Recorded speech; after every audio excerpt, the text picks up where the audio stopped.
Bonjour à tous et bienvenue dans ce nouvel épisode de Moludins. Aujourd'hui, on aborde un sujet assez spécifique puisqu'il concerne l'utilisation du jeu auprès d'enfants atteints du trouble de l'attention avec ou sans hyperactivité. On le nomme souvent par l'abréviation TDAH. En effet, une recherche-action est menée en ce moment pour réconcilier le jeu de l'enfant TDAH et les objectifs thérapeutiques des professionnels de santé. Pour en parler, j'ai avec moi une ergothérapeute spécialisée dans les troubles 10 et TDAH qui fait partie de cette équipe de recherche. Bonjour Anaïs Rognard. Bonjour Mathieu. Alors, peux-tu nous expliquer ce que signifient ces deux termes 10 et TDAH ? Alors on parle des troubles 10 pour évoquer une partie des troubles du neurodéveloppement. On pense souvent à la dyslexie, la dysorthographie, la dysgraphie, la dyscalculie, la dysphasie, tous les termes qui commencent par 10 en fin de compte. Le TDAH, donc trouble de l'attention avec ou sans hyperactivité, fait également partie de ces troubles du neurodéveloppement. Ce qu'il faut savoir, c'est que ce sont des troubles qui se manifestent chez des enfants qui ont une intelligence dans la norme. C'est très important à mettre en évidence, et un environnement social adéquat. Ils ne présentent pas de problèmes sensoriels, problèmes de vue, problèmes d'audition, ni de problèmes psychiatriques ou neurologiques qui ont été identifiés par un médecin. Ces enfants éprouvent souvent des difficultés à apprendre à lire, à apprendre à écrire, à orthographier correctement les mots, à calculer, à s'exprimer ou encore à se concentrer. On peut différencier différents troubles. Donc, on différencie les troubles spécifiques des apprentissages, qui comprennent le trouble spécifique avec des apprentissages avec déficit de la lecture. Donc, on parle de la dyslexie. On connaît aussi le trouble spécifique des apprentissages avec déficit de l'expression écrite. Et à ce moment-là, on parlera de dysorthographie.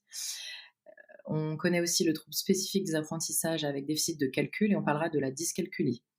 Ces troubles 10 sont souvent associés à un trouble du langage oral, on parlera de dysphasie, ou à un trouble développemental de la coordination, on parlera de dyspraxie ou de TAC, trouble d'acquisition des coordinations. Ces troubles sont parfois donc associés aux troubles du langage oral, quand on parle de dysphasie, ou aux troubles de développement de la coordination, dyspraxie, ou sous la nouvelle dénomination, on parle de TAC, trouble d'acquisition des coordinations. Tous ces troubles sont souvent associés à une dysgraphie, qui est un trouble de l'écriture, et aussi parfois un trouble de l'hyperactivité et de l'attention, donc le TDAH qu'on a évoqué précédemment. Le TDAH, c'est un trouble du neurodéveloppement qui apparaît précocement dans le développement de l'enfant et qui se caractérise par des difficultés à se concentrer, à soutenir son attention lors d'une tâche ou d'une activité particulière, et ceci en dépit de la bonne volonté de l'enfant. Ce trouble conduit à de nombreuses erreurs d'inattention, à un travail qui est inabouti, au non-respect des consignes et à une mauvaise organisation. Il faut savoir que plus de 50% des enfants qui présentent un TDAH présentent d'autres troubles associés, des troubles des apprentissages, donc parfois TDAH plus dyslexie, TDAH plus dysphasie, et souvent on a des difficultés psychologiques et comportementales, et là on va parler du TOP, c'est le trouble de l'opposition avec provocation. Alors, une autre ergothérapeute, Muriel Launois, est intervenue dans un précédent épisode. Son témoignage a porté sur l'utilisation du jeu en ergothérapie, mais avec une approche de psychologue. Comment décris-tu ta pratique à toi de l'ergothérapie ? Alors déjà, plus généralement, l'ergothérapeute, c'est un professionnel de santé qui fonde sa pratique sur le lien entre l'activité humaine et la santé. C'est une profession qui est réglementée par le code de la santé publique, et nous avons fait 3 ans de formation dans une école, suite soit à un concours, soit à la faculté de médecine en ce qui me concerne. Nous sommes donc des professionnels de santé reconnus, mais en libéral, nous ne sommes pas conventionnés par la sécurité sociale, c'est-à-dire que nous n'avons pas de prise en charge financière par la sécurité sociale. L'ergothérapeute, c'est un professionnel qui centre son travail sur la personne et sur l'activité humaine. Quand on dit activité humaine, on pense à occupation. Les occupations, ce sont toutes les activités d'une personne, comme par exemple se doucher, s'habiller, faire son repas, mais c'est aussi gérer son argent, travailler, aller à l'école, savoir écrire, donc c'est très très large. L'objectif de l'ergothérapie, c'est de maintenir, de restaurer et de permettre les activités humaines de manière sécurisée, autonome et efficace. L'ergothérapeute, c'est donc un intermédiaire entre les besoins d'adaptation de la personne et les exigences de sa vie quotidienne en société. Les activités d'une personne sont le reflet de ce qu'elles sont, et elles donnent du sens à leur vie. Si vous êtes incapable d'accomplir les choses que vous souhaitez ou que vous devez réaliser, votre bien-être général en est automatiquement affecté, et la santé aussi est étroitement liée à la sensation de bien-être. Donc les occupations d'une personne sont très liées à la qualité de vie et au sens donné à sa vie. Que vous dire de plus? Me concernant, je travaille en libéral et donc en pédiatrie. Je suis spécialisée dans les troubles, des apprentissages et dans les troubles du neurodéveloppement. Je vois mes patients au cabinet, mais aussi sur le temps scolaire ou à la maison, à domicile. Nous réalisons donc un premier rendez-vous avec un bilan initial complet et nous posons en accord avec la famille et les enfants, surtout, des objectifs de rééducation. Ça peut être par exemple apprendre à écrire sur des lignes, savoir faire ses lacets tout seul, apprendre à se servir d'un logiciel de compensation à l'ordinateur pour les enfants dyslexiques par exemple. Heu, à la suite de ça, je peux participer aussi à des réunions avec les enseignants et j'essaye d'apporter des préconisations pour que l'enfant soit plus à l'aise en classe par exemple. Est-ce que tu utilises régulièrement le jeu dans ton activité d'ergothérapeute? Alors oui, j'utilise très souvent le jeu, plutôt comme support ludique, soit afin d'observer les enfants et d'enrichir mes observations cliniques, puisque l'enfant on peut ainsi rapprocher ses intérêts ludiques à son âge de développement. Puisqu'on sait qu'en fonction de son âge, un enfant va se diriger plus préférentiellement vers certains types de jeux ou de jouets. Mais je l'utilise aussi le jeu comme un support à l'exercice de certaines compétences, comme par exemple travailler la motricité fine, travailler les coordinations gestuelles, travailler les explorations visuelles, les aspects visuospatiaux, constructifs, etc. Alors, je disais en introduction que tu participes en ce moment à une recherche-action avec le Centre national de formation au métier du jeu et du jouet, FM2J. Cette recherche porte sur l'utilisation du jeu avec des enfants qui ont un trouble du déficit à l'attention avec ou sans Mmh. hyperactivité. Pourquoi personnellement as-tu choisi de prendre part à cette recherche-action? Alors, j'ai choisi de prendre part à cette recherche-action parce qu'avec Cédric Guéraud, donc qui est gérante de FM2J, qui est le Centre national de formation au métier du jeu et du jouet et docteur en sciences de l'éducation, nous avons eu pas mal de discussions en off et on a remarqué tous les 2 que nos champs de compétences se rapprochaient. On utilise tous les 2 le jeu dans nos métiers, mais cette utilisation est assez différente en fin de compte dans sa mise en œuvre. Et notre regard sur le jeu était aussi différent au départ. Donc, nous avons décidé de mettre en commun nos expertises respectives dans le sens de cette recherche-action. Pour ma part, en rééducation, le jeu, il est plutôt utilisé comme un support ludique afin de travailler des compétences ou des objectifs de rééducation. Du coup, en ergothérapie, on utilise le jeu de façon plus dirigée et de façon moins libre et naturelle. Cédric Guéraud et le Centre national de formation au métier du jeu et du jouet prônent plutôt une utilisation libre du jeu. Alors, on a parlé de FM2J. Est-ce qu'il y a d'autres partenaires qui participent à cette recherche-action? Alors oui, donc FM2J est le partenaire principal. Donc c'est un centre qui forme les professionnels qui utilisent le jeu et le jouet dans leur pratique et sur plusieurs secteurs comme la petite enfance, la psychopédagogie, le secteur éducatif, et cetera. Voilà. Nous avons aussi, eu la chance de travailler avec Maison Alpicaire qui est située à Tassin. C'est une maison de santé, un peu novatrice, qui participe au diagnostic et à l'accompagnement des enfants avec, troubles des apprentissages ou en rupture scolaire. Ils ont aussi des approches, pour les adultes. Hem, voilà et grâce à Alpicaire, nous avons pu avoir le groupe d'enfants qui a participé à la recherche et ils nous ont aussi prêté leurs locaux afin de pouvoir réaliser cette recherche qui a duré 8 séances. Nous avons aussi comme partenaire le groupe Optoys, donc qui est un site internet de e-commerce de vente de jeux et de jouets pour enfants à besoins atypiques, mais qui peut vendre des jouets pour tous les enfants en fin de compte. Nous avons l'association TDH Partout Pareil qui nous a soutenus, qui est une association nationale pour les enfants et les adultes avec TDAH. Et nous avons une petite start-up qui s'appelle MyWorks qui nous a soutenus parce qu'elle partage nos valeurs et c'était notre premier soutien initial. Enfin, j'ai aussi donc, il y a aussi mon cabinet d'ergothérapie, qui participe à cette recherche. Pour ma part, je suis donc formée en remédiation cognitive, du TDAH, dans l'accompagnement et dans la guidance parentale, du TDAH. On parle de la méthode Barclay. Alors, quels sont les objectifs de cette recherche? L'objectif principal de cette recherche-action, c'est de modéliser un protocole d'intervention à destination des professionnels de santé, donc les orthophonistes, les ergothérapeutes, les neuropsychologues, les psychomotriciens, etc., et qui souhaitent utiliser le jeu comme un outil de remédiation en groupe et auprès d'enfants TDAH. On a cherché dans cette recherche-action à proposer un espace transitionnel entre le jeu libre de l'enfant et le jeu plus dirigé du professionnel. C'est vraiment en cela qu'on propose une vision assez novatrice de l'utilisation du jeu en remédiation. Et qu'est-ce que tu entends du coup par jeu libre, en contradiction avec le jeu dirigé du coup? Alors le jeu libre, il est libre quand il est librement consenti par l'enfant, c'est-à-dire que l'enfant choisit à quoi il veut jouer et comment il y joue. Il peut respecter la règle ou la transformer, il peut détourner l'objet ludique pour créer sa propre histoire. Voilà, il faut absolument qu'il soit consenti par l'enfant. Alors quelle piste proposes-tu pour d'un côté respecter, le jeu libre de l'enfant et d'un autre côté atteindre des objectifs thérapeutiques? Alors ce sont des questions qu'on s'est effectivement posées. Pour nous, le professionnel doit prendre en compte tout d'abord les centres d'intérêt de l'enfant. C'est très important. Il doit ensuite proposer une diversité de jeux et de jouets. Donc on va parler, d'un espace qui aurait plutôt des jeux d'exercice moteur, un espace qui aurait des jeux ou des jouets plutôt symboliques, un espace de jeu de règles et un espace de jeu d'assemblage ou de construction. De cette manière, le professionnel ne doit pas imposer et permettre à l'enfant, de faire un choix au sein de sa sélection. La sélection de jeux, le plus souvent, elle va se faire en regard de la population ou du trouble et de ce que le professionnel souhaite aussi travailler en séance. Heu, Ainsi, le professionnel pourra réinvestir les supports de jeu et travailler, certaines compétences comme la motricité, l'exploration visuelle, la planification, l'attention, tout ce dont je parlais, précédemment. Heu Les temps de jeu libre peuvent apporter des quantités d'observations cliniques sur l'enfant, vers quel type de jeu l'enfant se dirige spontanément. Est-ce que un jeu est en lien avec son âge de développement? Quelle est son attitude ludique lors du jeu? Est-ce qu'il va au bout du jeu? Est-ce qu'il transforme les règles? Quelle est la place de l'imaginaire dans son jeu? Voilà, ce sont des informations qui peuvent être précieuses dans la mise en œuvre des actions de rééducation et de réadaptation et, et dans l'adéquation aussi de l'enfant pour son projet de soins. Le professionnel peut aussi également s'apercevoir que le jeu libre permet d'atteindre ses propres objectifs sans avoir besoin de détourner forcément le jeu.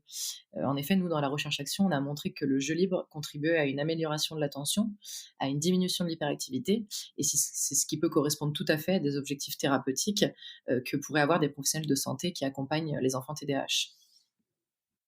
Et pendant une séance, de jeu, quelle devrait être la posture du professionnel de santé, du coup, pour respecter cet équilibre entre le jeu libre et le jeu dirigé? Alors la place du professionnel est très importante, elle est déterminée par le cadre qui est instauré dans la séance.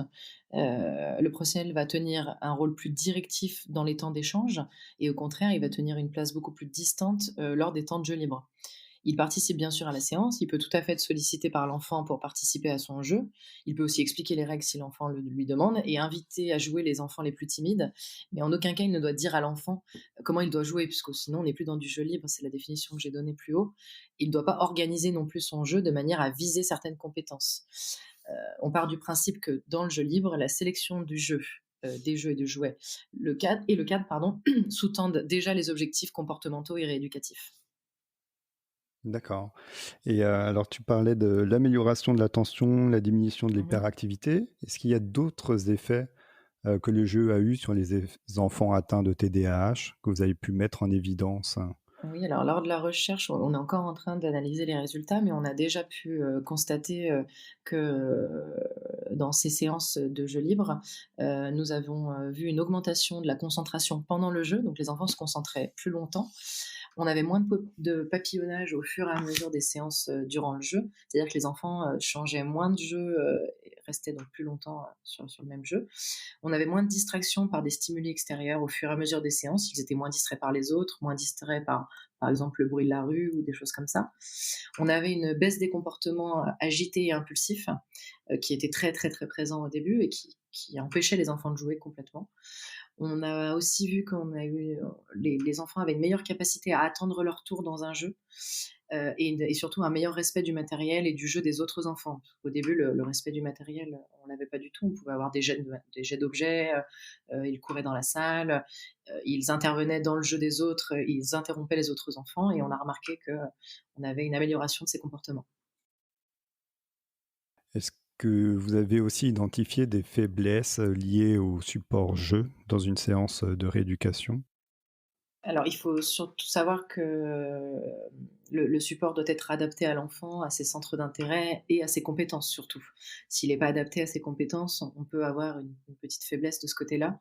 Il faut que le professionnel détermine en amont s'il utilise le jeu comme un support rééducatif ou plutôt comme un moyen d'observer l'enfant dans un contexte qu'on dit écologique. C'est grâce, selon moi, au cadre initial que le jeu peut être proposé de façon adéquate.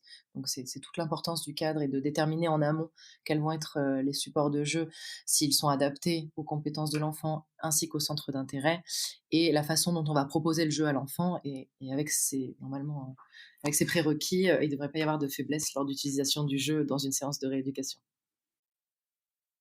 Quels types de jeux sont donc proposés aux enfants, dans le cadre de cette recherche? Alors les jeux qui ont été proposés et donc ont été sélectionnés par nous-mêmes sont en rapport avec notre population d'enfants TDAH, ainsi que par rapport à l'âge du groupe, même si, l'âge n'est pas forcément un enfant peut jouer, à ce qu'il veut en fonction de son âge, c'est pas le problème, mais on a quand même essayé de rester dans notre population. Nous avons aussi respecté la diversité ludique, qui est indispensable au cadre proposé pour la médiation et on s'est basé sur le système de classification ESAR. C'est ce dont je vous parlais précédemment, donc ESAR pour, E pour jeu d'exercice, S pour, jeu symbolique, A pour jeu d'assemblage et R pour jeu de règles. Les jeux d'exercice, par exemple, sont des jeux qui permettent à l'enfant d'être en mouvement.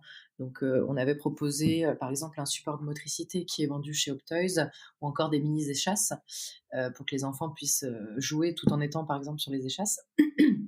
Pour les jeux symboliques, par exemple, on avait mis en avant des déguisements sur le thème sorcier et magicien. Ce sont des thèmes qui plaisent beaucoup à ces enfants, de cet âge-là. Heu, voilà. Alors tu as parlé, enfin tu as dit que vous utilisiez ces jeux en groupe. Est-ce Mmh. qu'il y a eu des séances à la fois en groupe et en individuel ou est-ce que la recherche a porté exclusivement sur l'utilisation du jeu auprès d'enfants en groupe?